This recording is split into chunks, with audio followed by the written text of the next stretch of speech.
നമസ്കാരം. നാട്ടുവർത്തമാനത്തിലേക്ക് ആദ്യം പ്രധാന വാർത്തകൾ. വയനാട്ടിൽ കോവിഡ് ബാധിതർ കൂടുന്നു. മെഡിക്കൽ കോളേജിൽ പ്രത്യേക വാർഡ് തുറന്നു.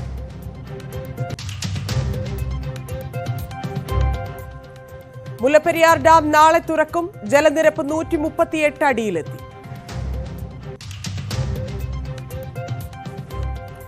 കോതമംഗലം ഭൂതത്താൻകെട്ട് വടാട്ടുപാറ റോഡ് പ്രവൃത്തി പുനരാരംഭിക്കും. നിർമ്മാണം അനിശ്ചിതത്വത്തിലായത് വനം വകുപ്പ് തടസ്സം നിന്നതോടെ. ഇടുക്കിയിൽ കനത്ത മഴയിൽ വ്യാപക നാശം.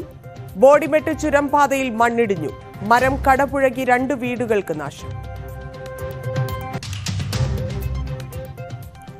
കാസർഗോഡ് മൂളിയാർ ബേഡകം പാത നിർമ്മാണം അനിശ്ചിതത്വത്തിൽ. വനം വകുപ്പ് ഭൂമി വിട്ടു നൽകുന്നില്ല. സമരത്തിനൊരുങ്ങി നാട്ടുകാർ.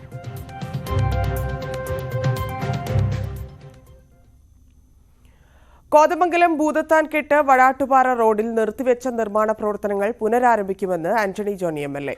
5 കോടി രൂപ ചെലവിട്ടാണ് റോഡ് ആധുനിക നിലവാരത്തിൽ നവീകരിക്കുന്നത്. വനംവകുപ്പ് തടസ്സവാദം ഉന്നയിച്ചതോടെ കഴിഞ്ഞ ദിവസം നിർമ്മാണം താൽക്കാലികമായി നിർത്തിവെച്ചിരുന്നു. തുടർന്ന് നടത്തിയ ചർച്ചയിൽ നിർമ്മാണം നേരത്തെ നിശ്ചയിച്ചതുപോലെ തന്നെ 5.5 മീറ്റർ വീതിയിൽ കോൺക്രീറ്റ് സംരക്ഷണ കവചത്തോടുകൂടി നടത്താൻ തീരുമാനമായി. നമ്മൾ ഈ റോഡിന്റെ 2 സൈഡും കോൺക്രീറ്റ് ചെയ്തുകൊണ്ട് BMBC ടാറിങ്ങിന് ശേഷം 2 സൈഡും കോൺക്രീറ്റ് ഒരു സംരക്ഷണ കവചം തീർക്കുന്ന നിലയിലുള്ള ഒരു നിർമ്മാണം കൂടി നടത്തണമെന്ന് തീരുമാനിച്ചത്. അപ്പോൾ അതുമായി ബന്ധപ്പെട്ടുകൊണ്ട് ക്ലീനിങ് ആരംഭിച്ച ഘട്ടത്തിലാണ് വനംവകുപ്പ് ചില തടസ്സവാദങ്ങൾ ഉന്നയിച്ചത്. അപ്പോൾ ആ കാര്യം DFO ഉൾപ്പെടെ ഇന്ന് ഇവിടുത്തെ പൊതുപ്രവർത്തകരും ഒക്കെ ചേർന്നുകൊണ്ട് ഈ വിഷയം ഞങ്ങൾ ചർച്ച ചെയ്തു. നമ്മൾ നേരത്തെ തീരുമാനിച്ചതുപോലെ തന്നെ 5.5 മീറ്റർ വരുന്ന വീതിയിൽ ടാറിങ്ങും കോൺക്രീറ്റും അടക്കം ചെയ്തുകൊണ്ടുള്ള നിർമ്മാണം മുന്നോട്ട് കൊണ്ടുപോകാൻ തന്നെയാണ് തീരുമാനിച്ചിട്ടുള്ളത്. അതിന് വനംവകുപ്പും ഇപ്പോൾ പോസിറ്റീവായിട്ടുള്ള ഒരു സമീപനമാണ് സ്വീകരിച്ചിട്ടുള്ളത്. ഏതായാലും വടാട്ടുപാറയെ സംബന്ധിച്ച് ഈ വടാട്ടുപാറയുടെ ചരിത്രത്തിലെ ഏറ്റവും വലിയ ഒരു റോഡ് വികസനമാണ് ഇതിലൂടെ സാധ്യമാകുന്നത്. അപ്പോൾ എല്ലാവരുടെയും ഒരു സഹകരണം ഈ പ്രവർത്തനത്തിൻ്റെ അവസാനം വരെ ഉണ്ടാകണമെന്ന് MLA എന്നുള്ളതിൽ ഈ അവസരത്തിൽ പ്രത്യേകം ഞാൻ അഭ്യർത്ഥിക്കുകയാണ്.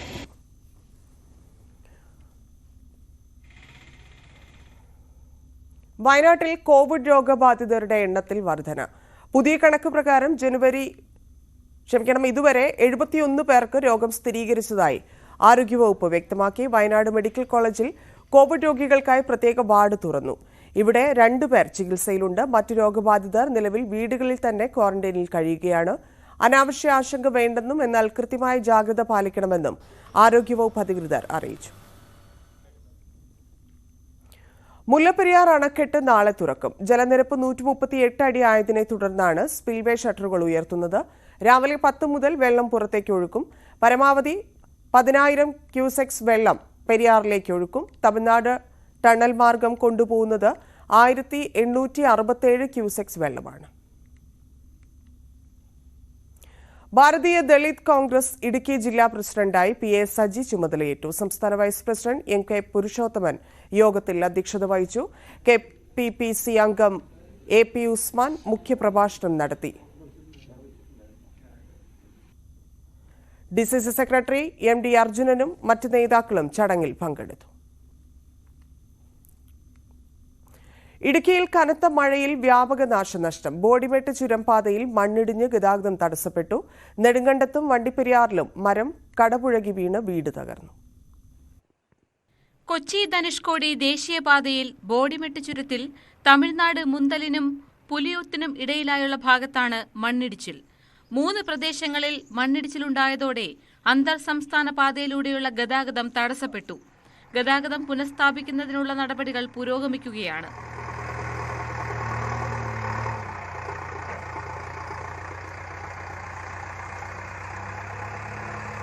പുലർച്ചെ 3 മണിയോടെ വണ്ടിപ്പെരിയാർ വാളാടിയിൽ മരം കടപുഴകി വീണ് അരശൻകുഴിയിൽ ശങ്കരന്റെ വീട് ഭാഗികമായി തകർന്നു. വാളാടി ചെങ്കര റോഡിൽ ഗതാഗതം തടസ്സപ്പെട്ടു. മരം മുറിച്ചുമാറ്റി ഗതാഗതം പുനഃസ്ഥാപിച്ചു. വീടിന് സമീപത്തായി നിർത്തിയിട്ടിരുന്ന 2 ബൈക്കുകളും 1 കാറും തകർന്നു. വീട്ടുകാർ ബന്ധുവീടുകളിലേക്ക് മാറി താമസിച്ചു. നെടുങ്കണ്ടം വെസ്റ്റ് പാറയിൽ മരം കടപുഴകി വീണ് ബ്ലോക്ക് നമ്പർ 571 സുമതിയുടെ വീട് ഭാഗികമായി തകർന്നു. വീടിന് സമീപത്ത് നിന്ന തെങ്ങാണ് കടപുഴകിയത്. വീടിനുള്ളിൽ ഉണ്ടായിരുന്ന സ്ത്രീ ഓടി രക്ഷപ്പെട്ടതിനാൽ വൻ അപകടം ഒഴിവായി. ന്യൂസ് 18 ഇടുക്കി. വയനാട് പെരിക്കല്ലൂർ കടവിൽ കഞ്ചാവുമായി യുവാവ് പിടിയിൽ. ആനപ്പാറ സ്വദേശി എം മഹേന്ദ്രനാണ് പിടിയിലായത്. എക്സൈസാണ് പിടികൂടിയത്.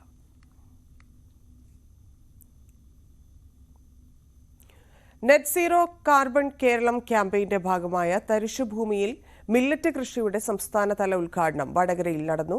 ജില്ലാ കളക്ടർ സ്നേഹിൽ കുമാർ വിത്ത് വിതച്ച് ഉദ്ഘാടനം നിർവഹിച്ചു. ഹരിത കേരളം മിഷന്റെ net zero carbon Keralam campaign ഏറ്റെടുത്ത തദ്ദേശ സ്വയംഭരണ സ്ഥാപനങ്ങളിൽ തരിശുഭൂമിയിൽ മില്ലറ്റ് കൃഷി നടപ്പിലാക്കുകയാണ്. നിലവിലുള്ള കൃഷിഭൂമിയിൽ മില്ലറ്റ് കൃഷി നടപ്പിലാക്കുന്നതിനോടൊപ്പം തരിശുഭൂമിയെ കൃഷിയോഗ്യമാക്കാനും ലക്ഷ്യമിടുന്നുണ്ട്. Net zero carbon Keralam campaign പ്രവർത്തനങ്ങൾ ഏറ്റെടുത്ത തദ്ദേശ സ്ഥാപനങ്ങളിൽ ഹരിത കേരളം മിഷന്റെ സഹകരണത്തോടെ മില്ലറ്റ് കൃഷി വ്യാപകമാക്കുന്നതിന്റെ ആദ്യ പ്രവർത്തനം കൂടിയാണ് വടകര നഗരസഭയിൽ നടപ്പിലാക്കുന്നത്. മില്ലറ്റ് മിഷൻ കൃഷിവകുപ്പ്, തൊഴിലുറപ്പ് പദ്ധതി എന്നിവയുടെ സംയുക്ത സഹകരണത്തോടെയാണ് കൃഷി. ആരോഗ്യ മേഖലയിൽ മില്ലറ്റിന് സാധ്യതയേറെയാണ്. മില്ലറ്റ് കൃഷിക്ക് ജലസേചന സൗകര്യവും വളരെ കുറച്ച് മാത്രം മതിയെന്നത് പ്രത്യേകത. 40 സെന്റ് സ്ഥലത്താണ് മില്ലറ്റ് വിത്ത് വിതയ്ക്കുന്നത്. Net zero carbon emission Keralam campaign പദ്ധതി ഏറ്റെടുത്ത ഏക നഗരസഭയാണ് നമ്മുടെ വടകര നഗരസഭ. സംസ്ഥാനത്തെ ആദ്യത്തെ നഗരസഭ എന്നുള്ള രീതിയിലേക്ക് നമ്മൾ ഒരുപാട് പ്രവർത്തനങ്ങൾ നെറ്റ് സീറോ കാർബൺ എമിഷന്റെ ഭാഗമായിട്ട് നടത്തി വരികയാണ്. വിവിധ ഘട്ടങ്ങളിലൂടെ പ്രവർത്തനങ്ങൾ നടത്തി ഒരുമിപ്പിക്കുന്ന സമയത്ത് മാത്രമേ നമുക്ക് നമ്മുടെ സംസ്ഥാന സർക്കാർ അല്ലെങ്കിൽ ഇന്ത്യ രാജ്യം 2050 നെറ്റ് സീറോ കാർബൺ എന്നുള്ള ആ ഒരു അവസ്ഥയിൽ എത്തിച്ചേരാൻ വേണ്ടി ഒരുപാട് ദൂരം ഇനിയും നമ്മൾ പിന്നിടേണ്ടതായിട്ടുണ്ട്. മറ്റിടങ്ങളിലേക്ക് മില്ലറ്റ് കൃഷി വ്യാപിപ്പിക്കും. നഗരസഭയിൽ ആദ്യഘട്ടത്തിൽ 1.5 ഹെക്ടർ സ്ഥലത്ത് വിത്ത് വിതയ്ക്കും. 9 തരം മില്ലറ്റ് വിഭാഗത്തിൽ 3 തരമാണ് കൃഷി ചെയ്യാൻ ഉദ്ദേശിക്കുന്നത്. റാഗി, ബാജ്ര, ജോവർ എന്നിവയാണവ. ഇത് കൃഷി ചെയ്ത് ഉണക്കി നേരിട്ട് ഉപയോഗിക്കാം. മറ്റുള്ളവ പ്രത്യേകം പ്രോസസ് ചെയ്ത് മാത്രമേ ഉപയോഗിക്കാൻ കഴിയൂ. നെല്ല്, ഗോതമ്പ് എന്നിവയേക്കാൾ വളരെ കുറവ് ജലസേചനം മാത്രമേ മില്ലറ്റ് കൃഷിക്ക് ആവശ്യമുള്ളൂ. ഡിസംബർ മുതൽ മാർച്ച് വരെയാണ് കൃഷിക്കാലം. മഴയത്ത് കൃഷി ചെയ്യാൻ പറ്റാത്ത വിളയാണിത്. കടുത്ത വേനലിനെയും അതിജീവിക്കാൻ മില്ലറ്റിന് കഴിവുണ്ട്. അതിനാൽ വേനൽക്കാല കൃഷിയായി ഇതിനെ പരിഗണിക്കാൻ കഴിയും. നെല്ല്, ഗോതമ്പ് തുടങ്ങിയവ 3 കാർബൺ തന്മാത്രകളെ ആഗിരണം ചെയ്യുമ്പോൾ മില്ലറ്റ് 4 കാർബൺ തന്മാത്രകളെ ആഗിരണം ചെയ്യുന്നു എന്ന പ്രത്യേകത കൂടിയുണ്ട്. ന്യൂസ് 18 വടകര.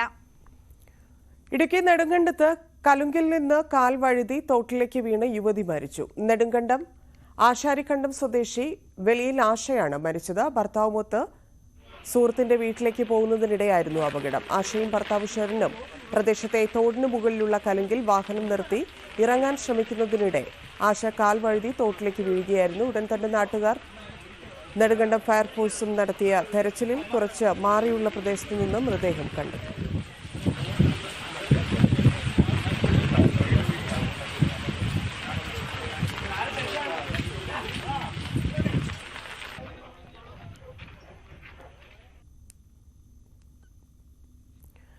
ഇടുക്കിയിൽ ഇരുചക്ര വാഹനത്തിൽ സഞ്ചരിച്ചിരുന്ന യുവാവ് കുഴഞ്ഞു വീണു മരിച്ചു. പൊട്ടൻകാട് ടീ കമ്പനി സ്വദേശി കൃഷ്ണനാണ് മരിച്ചത്. നെടുങ്കണ്ടം കോടതി ജീവനക്കാരനാണ്.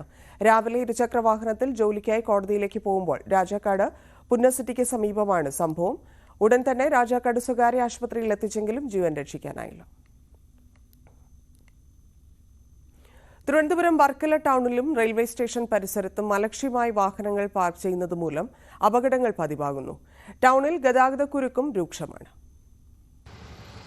വർക്കല റെയിൽവേ സ്റ്റേഷന് സമീപത്തെ റോഡിന്റെ ഇരുവശങ്ങളിലായി ഇരുചക്ര വാഹനങ്ങളും കാറുകളും അനധികൃതമായി പാർക്ക് ചെയ്യുന്നത് മൂലം ഗതാഗതക്കുരുക്ക് രൂക്ഷമാവുകയാണ്. ട്രെയിൻ മാർഗം ജോലിക്ക് പോകുന്നവരാണ് അലക്ഷ്യമായി വാഹനങ്ങൾ പാർക്ക് ചെയ്യുന്നതെന്ന് നാട്ടുകാർ പറയുന്നു. റെയിൽവേ സ്റ്റേഷന് മുൻവശത്ത് സ്വകാര്യ ബസ്സുകൾ യാത്രക്കാരെ അനധികൃതമായി കയറ്റുകയും ഇറക്കുകയും ചെയ്യുന്നതും അപകടങ്ങൾക്ക് കാരണമാകുന്നുണ്ട്. നഗരസഭയുടെ ബസ് സ്റ്റാൻഡ് ഉണ്ടായിട്ടും സ്റ്റാൻഡിനുള്ളിൽ യാത്രക്കാരെ കയറ്റില്ല. ചില ബസ്സുകൾ സ്റ്റാൻഡിൽ കയറാതെ പോകുന്നത് മൂലം യാത്രക്കാരും യഥാസമയം ബസ് കിട്ടാതെ വലയും. ഇതോടെ ലക്ഷങ്ങൾ മുടക്കി നിർമ്മിച്ച ബസ് സ്റ്റാൻഡ് ഇന്ന് മദ്യപാനികളുടെയും സാമൂഹ്യവിരുദ്ധരുടെയും താവളമായി മാറുകയാണ്. ബന്ധപ്പെട്ട അധികാരികളുടെ മേഖലയിൽ നിന്നും അതിന് വേണ്ടുന്ന ഒരു പരിഹാരം ഉണ്ടാകുന്നില്ല.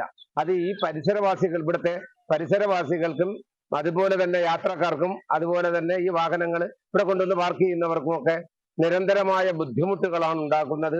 നല്ലൊരു ടോയ്ലറ്റ് പോലും ഇല്ല. വരുന്ന യാത്രക്കാർക്ക് അവര് ഇവിടെ ഈ ഒഴിഞ്ഞ ഭാഗങ്ങളിലൊക്കെ നമ്മളെ വഴിയിലൊക്കെയാണ് അവര് പല വിസർജന എല്ലാം നടത്തും. ബസ് സ്റ്റാൻഡിനകത്തുള്ളത് അവർ കൂട്ടിയിട്ട് ഉപയോഗിക്കുന്നു, അത് ഉപയോഗിക്കുന്നില്ല. അതിന് നമ്മളെല്ലാ രീതിയിലും വളരെയധികം ബുദ്ധിമുട്ട് അനുഭവിക്കുകയാണ്. ഇതിനൊരു പരിഹാരം അധികാരികളുടെ ഭാഗത്തുനിന്ന് ഉണ്ടാവണം. വർക്കല താലൂക്ക് ആശുപത്രിയിലേക്കും അവിടെ നിന്ന് തിരുവനന്തപുരം മെഡിക്കൽ കോളേജിലേക്കും രോഗികളുമായി പോകുന്ന ആംബുലൻസുകൾക്കും ഗതാഗതക്കുരുക്കിൽ അകപ്പെട്ട് മണിക്കൂറുകളോളം കിടക്കേണ്ട അവസ്ഥയാണ്. നഗരസഭ ബസ് സ്റ്റാൻഡിനുള്ളിൽ യാത്രക്കാരെ കയറ്റിയാൽ ഗതാഗതക്കുരുക്ക് നിയന്ത്രിക്കാം എന്നും നാട്ടുകാർ പറയുന്നു. ന്യൂസ് 18 വർക്കല. ഇടവേള. ഒഴുകുന്ന നാട്ടുവിശേഷങ്ങൾ നിങ്ങളിലെത്തിക്കാൻ ഏലമലക്കാടുകളും തേയിലത്തോട്ടങ്ങളും വാർത്തകൾ ചുരമിറങ്ങിയാലും എറണാകുളത്തിന്റെ കിഴക്കൻ മേഖലകൾ, മലയാളം പറയുന്ന നാഞ്ചിരാനിന്റെ വിശേഷങ്ങളും, സപ്തഭാഷ സംഗമഭൂമി, തേജസ്വിനിയുടെ തീരം, പള്ളിയോടങ്ങളുടെ നാട്, കഥകളി പിറന്ന നാട്, ഗുരുവായൂർ ഒരു തീർത്ഥാടന കേന്ദ്രം മാത്രമല്ല, ഭാഷാപിതാവിന്റെ നാട്ടിൽ ചെങ്കോട്ട പിന്നിട്ട് പുളിയറ കഴിഞ്ഞാൽ കേരളമായി. കേരളത്തിന് വെളിച്ചം പകരുന്ന സ്വന്തം അണക്കെട്ട്, കടലും തിരയും കഥ പറയുന്ന വർക്കല, കളരിയുടെ മണ്ണ്. തൊടുപുഴ ഇപ്പോൾ സിനിമാക്കാരുടെ ഭാഗ്യ ലൊക്കേഷനാണ്. കേരളത്തിന്റെ സ്വന്തം വയനാട്, കേരളത്തിന്റെ കശ്മീരിൽ നിന്ന് മലയോര കർഷകന്റെ പുണ്യഭൂമി. മഞ്ചേശ്വരം മുതൽ കളിയിക്കാവിള വരെ കേരളത്തിന്റെ ഓരോ വാർത്താ സ്പന്ദനവും. ഞാൻ KB ബൈജു. ഓരോ മലയാളിയും റിപ്പോർട്ടർമാരാകുന്ന വാർത്താനുഭവം.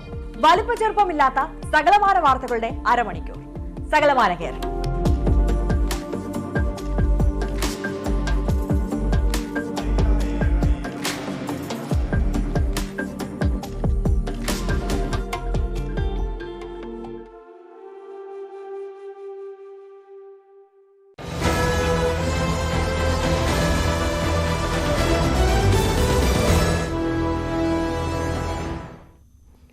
മുഖ്യമന്ത്രിക്കെതിരെ വേറിട്ട പ്രതിഷേധവുമായി കൊല്ലം തലവൂർ പഞ്ചായത്ത് അംഗം രഞ്ജിത്ത്. ശരീരം മുഴുവൻ വെള്ള പെയിന്റ് അടിച്ചായിരുന്നു പ്രതിഷേധം. ഒന്നും പറയേണ്ട എന്തോ സാഹചര്യം ഇതാണ്. ഇപ്പോൾ ജയിലിൽ പോകാൻ ബുദ്ധിമുട്ടുണ്ട്. അപ്പോൾ എന്ന് പറഞ്ഞാൽ ഇപ്പം പഞ്ചായത്തിലെ ജനകീയാസൂത്രണമൊക്കെ ബന്ധപ്പെട്ടിട്ട് പിന്നെ വാർഡിലൊക്കെ ഒരു ആനുകൂല്യമൊക്കെ കൊടുത്തുകൊണ്ടിരിക്കുകയാണ്. വീടിൻ്റെ സാഹചര്യം ഇപ്പം ഒരു 3-4 ദിവസത്തേക്ക് ഇവിടുന്ന് മാറി നിൽക്കാൻ പറ്റാത്ത അവസ്ഥയാണ്. ഇപ്പം പിന്നെ പോലീസൊക്കെ പറയുന്നതെന്ന് പറഞ്ഞു കഴിഞ്ഞാൽ കറുത്ത ഉടുപ്പ് പോലും ഇട്ട് കഴിഞ്ഞാൽ പൊക്കിക്കൊണ്ട് പോകുന്നതാണ്. അറിയാലോ, ഇവിടെ ഒരു വാർഡ് മെമ്പറിനെ പൊക്കിക്കൊണ്ട് പോയതാണ്. ഒരു കറുത്ത ഷർട്ട് ഇട്ടുവന്ന ഒരു വാർഡ് മെമ്പറിനെ പൊക്കിക്കൊണ്ട് പോയതാണ്. നവകേരള സദസ്സിലെ പോലീസ് നടപടിയെ പരിഹസിച്ച് കൊല്ലം തലവൂർ ഗ്രാമപഞ്ചായത്ത് അംഗം രഞ്ജിത്ത് ശരീരത്തിൽ വെള്ള പെയിന്റ് അടിച്ചായിരുന്നു പ്രതിഷേധം. ഈശ്വരൻ എന്നെ സൃഷ്ടിച്ചിരിക്കുന്നത് കറുപ്പായിട്ടാണ്. അപ്പോൾ ഞാൻ ഈ തൊലി പോലും ഈ വെള്ള പെയിന്റ് അടിച്ചിരിക്കുകയാണ്. മുടി മുതൽ കാൽപാദം വരെയും വെള്ളയടിച്ചിരിക്കുകയാണ്. ഇത് പിന്നെ പ്രതിഷേധമല്ല, ജീവിക്കാനുള്ള ആഗ്രഹം കൊണ്ടാണ്. ഇപ്പം തത്കാലം ഇപ്പം പിന്നെ പോലീസ് സ്റ്റേഷനിലോട്ട് ഒരു ജയിലിലൊക്കെ പോകാൻ താല്പര്യപ്പെടുന്നില്ല. അതുകൊണ്ടാണ് എൻ്റെ മുഖ്യമന്ത്രിക്ക് വേണ്ടി ഞാൻ മുഖ്യമന്ത്രി എന്ന് പറയാൻ പാടില്ല, എൻ്റെ രാജാവിന് വേണ്ടി ഞാൻ ഈ രാജാവിന് ഏറ്റവും ഇഷ്ടപ്പെട്ട കസേര വരെ വരുത്തിയിട്ടുണ്ട്. സ്ഥിരം കറുപ്പുടുപ്പ് ധരിക്കുന്ന ആളാണ് താൻ. എന്നാൽ മുഖ്യമന്ത്രി കടന്നു പോകുമ്പോൾ പോലീസ് അറസ്റ്റ് ചെയ്യാതിരിക്കാനാണ് വെള്ള പെയിന്റ് അടിച്ചതെന്ന് രഞ്ജിത്ത് പറയുന്നു. പ്രതിഷേധമല്ല ഒരിക്കലും. അയ്യോ, ഒരിക്കലും പ്രതിഷേധമല്ല. എൻ്റെ രാജാവിൻ്റെ മനസ്സ് വിഷമിക്കാതിരിക്കാൻ, എൻ്റെ കളറ് കാരണം, എൻ്റെ കളറ് കറുപ്പാണ്, ആ കറുപ്പ് കാരണം പോലും എൻ്റെ രാജാവ് വിഷമിക്കരുത്. അതിനുവേണ്ടിയാണ് ഞാൻ ഈ കളർ അടിച്ചിരിക്കുന്നത്. ഇതിലും പോലീസ് പിടിക്കുമോ എന്ന് പറഞ്ഞാൽ ഇതിൽ കൂടുതൽ വേറെ എന്ത് ത്യാഗമാണ് സഹിക്കുന്നത്. എൻ്റെ തൊലി ഇരിഞ്ഞ് ചുവന്ന കളർ കാണിക്കാൻ എനിക്ക് പറ്റത്തില്ല. രഞ്ജിത്ത് മുൻപ് KCBയിൽ നാണയം കൊടുത്ത് ബില്ലടച്ച് പ്രതിഷേധിച്ചത് വാർത്തയായിരുന്നു.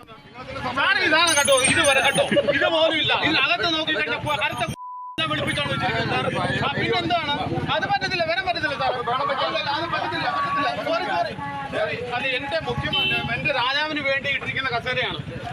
രാജാവിനെ ഇരിക്കുന്ന സാറ് എന്റെ കണ്ണിന്റെ കൃഷ്ണമണി മാത്രമേ ഉള്ളൂ കറുപ്പായിട്ട്. എന്റെ കണ്ണിന്റെ കൃഷ്ണമണി മാത്രമേ ഉള്ളൂ കറുപ്പായിട്ട്. ഞാൻ അത് രാജാവിനെ നോക്കത്തില്ല. ഞാൻ ദേവീത് ഞാൻ ജനശ്രദ്ധ ആകർഷിക്കാനല്ല സാർ, ജനശ്രദ്ധ ആകർഷിക്കാനല്ല. എന്റെ രാജാവിന്റെ മനസ്സ് വേദനിക്കാതിരിക്കാൻ എല്ലാ വിധത്തിലും സാർ. സോറി. ഒടുവിൽ പോലീസ് എത്തി രഞ്ജിത്തിനെ അറസ്റ്റ് ചെയ്തു നീക്കി. ഇവിടെ പ്രധാനമന്ത്രി കേരളത്തിൽ വന്നു കഴിഞ്ഞാൽ മുഖ്യമന്ത്രി അറസ്റ്റ് ചെയ്യാണ് വേണ്ടത്. അല്ല, പ്രധാനമന്ത്രി അതുപോലെ തന്നെയാണ്. പക്ഷേ അതുപോലെ തന്നെയാണ് സാർ, അതുപോലെ തന്നെയാണ്. ഞാനും ഒരു ജനപ്രതിനിധിയാണ്. കേരളത്തിന്റെ മുഖ്യമന്ത്രി വന്നു കഴിഞ്ഞാൽ ഏത് വാർഡിലൂടെ പോകാന്ന് പറഞ്ഞു കഴിഞ്ഞാൽ ആ മെമ്പർമാരെ അറസ്റ്റ് ചെയ്തുകൊണ്ടാണ് പോകുന്നത്. പിന്നെ എന്റെ ശരീരത്തെ കറുപ്പ് കണ്ടു കഴിഞ്ഞാൽ എന്നെ അറസ്റ്റ് ചെയ്യുന്നു പറഞ്ഞുകൊണ്ടാണ് ഞാൻ ഈ ത്യാഗം സഹിച്ചിട്ട് ഈ പെയിന്റ് എല്ലാം അടിച്ചിരിക്കുന്നത്. എല്ലാവർക്കും ഉള്ള മര്യാദ മുഖ്യമന്ത്രിക്ക് എല്ലാവർക്കും ഉള്ള മര്യാദ പോലെ മുഖ്യമന്ത്രിക്ക് എല്ലാവർക്കും ഉള്ള മര്യാദ പോലെ എല്ലാവർക്കും ഉള്ള മര്യാദയുള്ളൂ. അവരാണ് ഈ മുഖ്യമന്ത്രിക്ക് ഈ മര്യാദ ഇല്ലാത്ത എന്താണ്?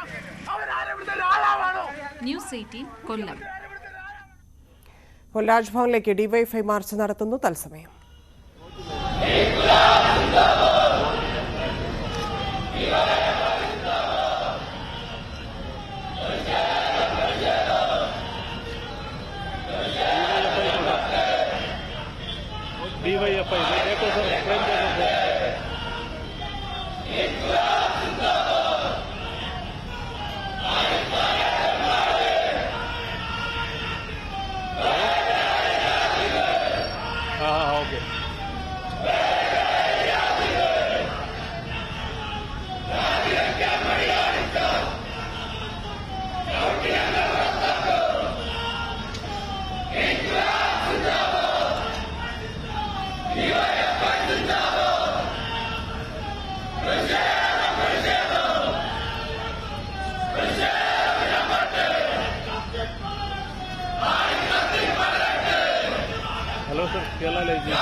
രാജ്ഭവനിലേക്ക് ഡിവൈഎഫ്ഐയുടെ പ്രതിഷേധ മാർച്ച് നടക്കുകയാണ്. അവിടെ കുത്തിയിരുന്ന് ഡിവൈഎഫ്ഐ പ്രതിഷേധിക്കുന്നു. നാട്ടുവർത്തമാനം പൂർണ്ണമാകുന്നു. നമസ്കാരം.